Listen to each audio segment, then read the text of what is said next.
What is up, everybody? This is just going to be a quick review of my Eonon GA5153F. This is the quad core unit, basically just released recently.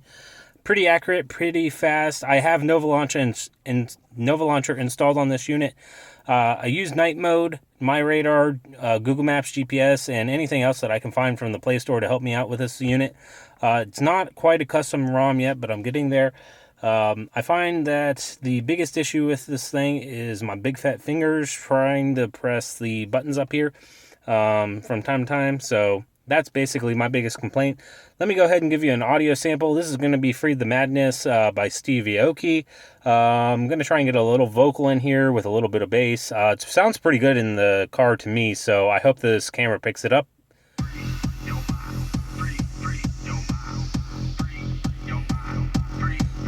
So, I mean, it's not a bad little unit.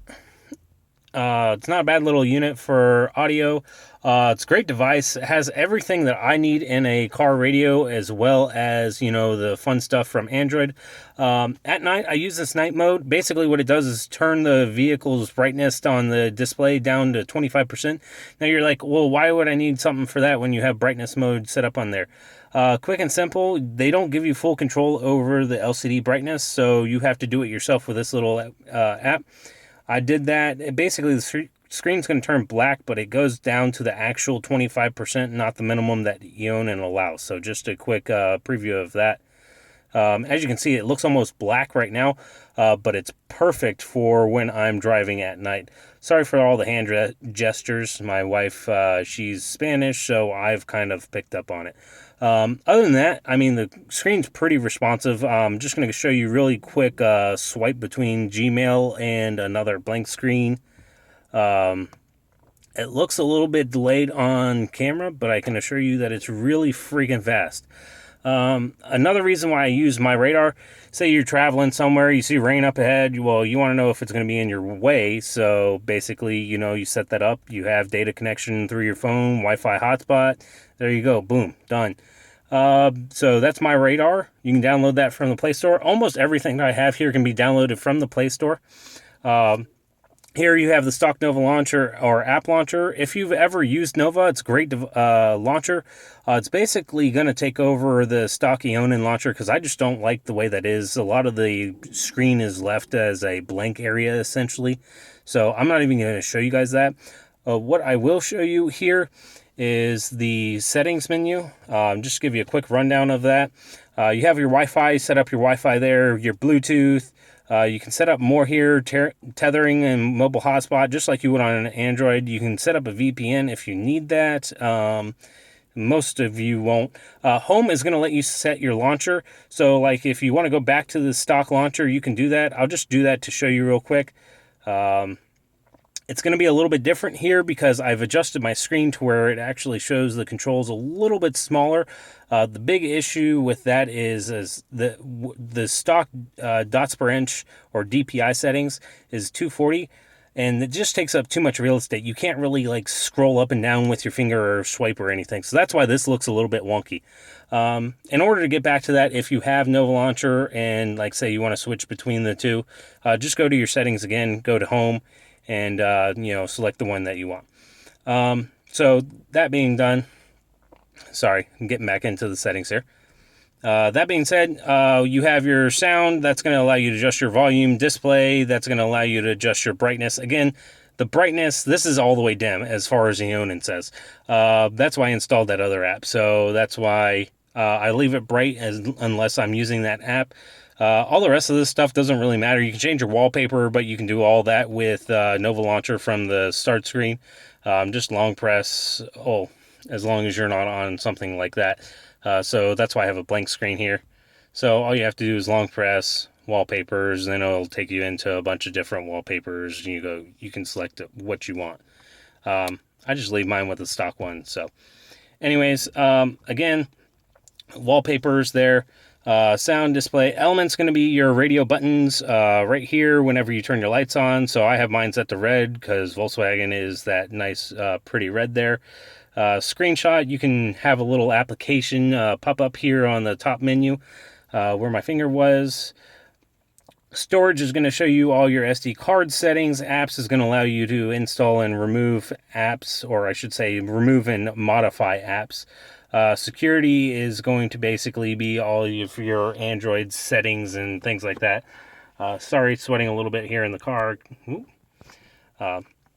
But anyways, it allows you to get into a lot of information there. Not really needed to go over in this stuff. Language and input, that's going to be your keyboard. Set your language. Apologize for the camera getting off there. You can back up and reset. Always create a backup before messing with your system. Self-explanatory. Just do that, especially if you're going to start messing with it like I am. Date and time, you can adjust that. It comes standard. I believe it says you're in China. I don't know. I mean, I can understand why, but if it's using GPS location, it should, auto-locate on my GPS. It doesn't do that because I have the time zone set to China. You have to go in there and actually change that. So like date and time, in order to get the date and time accurate, go ahead and turn all these off. Go select your date and time and all that fun stuff, and then go turn it back on. That's how you fix that. If not, it'll be grayed out. Accessibility, that's just going to be your text-to-speech and touch and hold, blah, blah, blah. GPS, you can mess with your GPS settings. I found the GPS to be pretty accurate. The most concerning thing that I have to say is the GPS will bounce around from time to time when you're using navigation, kind of like you're on your oldest Samsung phones. That's only because this device does not use triangulation like your cell phone does. It only has that GPS antenna, so it can't use like those multiple sensors to accurately gauge where you're at. GPS inherently is only available up to around like 50 feet of your user. I think it might be a little bit closer than that. But even then, it's a cheap unit for GPS. You're not going to get $1 million or $1,000 unit to act, or a $400 unit to act like $1,000 unit. So, I mean, you're just going to have to get used to that. When you're driving along, it's great. It's only like when you stop at a stoplight, it kind of goes on a little bit further. I would demonstrate that, but I don't really have the means to do that right now. Driving settings are your things like watching video while you're driving. Reverse volume is where you go to turn on the volume while you're in their camera mode. There is a way to disable the rear view camera. You have to go into the unit, into the back of the actual unit, and disable or pull out the cable for the reverse switch if you don't have the camera. So you can do that if you want. I'm not sure which cable it is. I was just reading about that. Extra settings, nothing really there. You can shut down your ACC delay off. So that's how long it takes until the unit will, give me just a second. All right, so the car is all set up. So that's about the time that it's going to take for the unit to shut down once you turn the key to the off position. That's all that does. So you can set that. You can do 5 minutes, 10 minutes, 30 minutes, an hour, 2 hours. 30 seconds is, I believe, what it comes standard with. I set mine to 30 minutes, just like the regular cars. You can play music automatically when inserted through the SD card.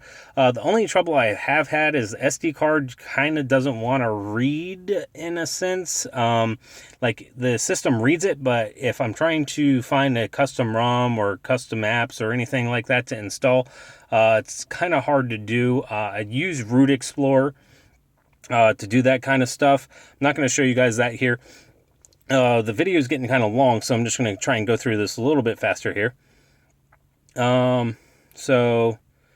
Amplifier is pretty simple. It's just a standard amplifier. It's a little bit wonky here once you start messing with the screen, the dots per inch setting. So you can install a custom amplifier from the App Store if you want, or you can use that one. I believe if you install a custom one that it should still work. It just uses the Android interface as the amplifier because I don't believe it's actually in-house as far as Android goes. I believe that runs in the MCU in the background of the unit. Steering wheel keys, this does absolutely nothing for me. Like, I can't save it, can't do anything. It's a Mark V. I don't know if it works for Mark 6s. I can't change any of the buttons. There's a way to get third-party apps to use the steering wheel buttons. I haven't quite figured that out. I'm still in the process of doing that. Same as installing a custom ROM, so bear with me if you're wanting to see that kind of stuff. Just haven't touched it too much. To root your device, you're going to go down to factory settings, which is right there. You won't see super user if you're not already a super user. In order to get that screen to pop up, in the password section, you're going to type *HCT#root#. I'll put that in the description of the video here just to give you guys information. That's going to work on the Wi-Fi units. Sorry for butchering that name.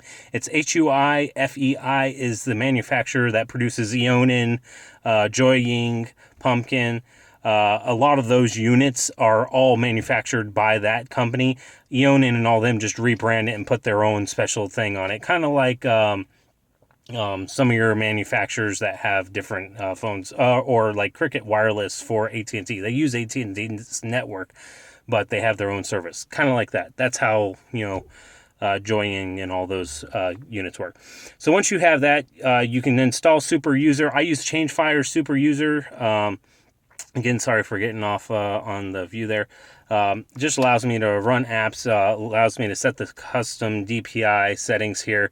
Next thing I'm going to do is try and lower that screen resolution just a little bit to where I can get into this button without having to jam my finger up in the corner.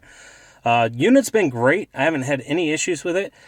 Biggest issue I have, again, is this actual bezel here is actually quite thick, so I wasn't expecting it to be to be quite this thick. So it's a good like half a finger's depth in there. So just keep that in mind. If you're not into that and you want the flush thing, go with Joying. I wouldn't say that without, precautioning yourself, because every company's different as far as their warranty goes. But this unit's great for me. Eonon did a great job here of, presenting the product. They have great support, so that's why I went with Eonon. I do like the little dials as well. So that's pretty much my review of this unit. If you have any questions, again, feel free to ask me. Sorry it's a little bit long and it doesn't go into too much detail on the unit itself. But I feel like these are the features that are important to me. So people ask me how I like the unit, and that's how I like the unit. It's great. Works for me. Once I start messing around with it a little bit more, I probably will do another video to show you how I did that. All right. Thanks. Have a good one.